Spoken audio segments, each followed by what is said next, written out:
গাইবান্ধায় মে দিবস পালিত।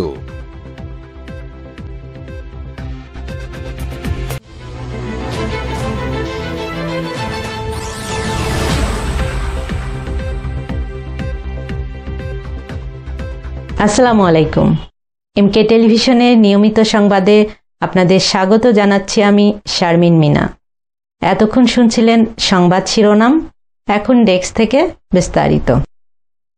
শ্রমিক মালিক গর্ব দেশ, স্মার্ট হবে বাংলাদেশ, এই প্রতিপাদ্যকে সামনে রেখে নানা আয়োজনের মধ্য দিয়ে গাইবান্ধায় মে দিবস পালিত হয়েছে।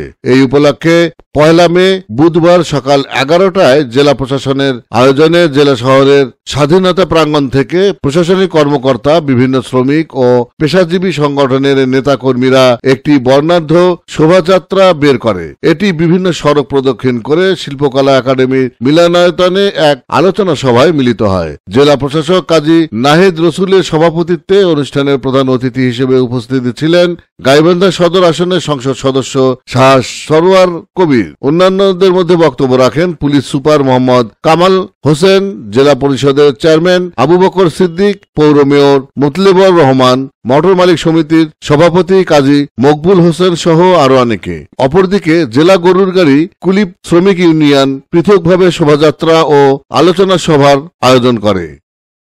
Iftekhar, news desk, MK television. শেষ করছি এমকে টেলিভিশনের নিয়মিত সংবাদ। এতক্ষণ সাথে থাকার জন্য সবাইকে অনেক অনেক ধন্যবাদ।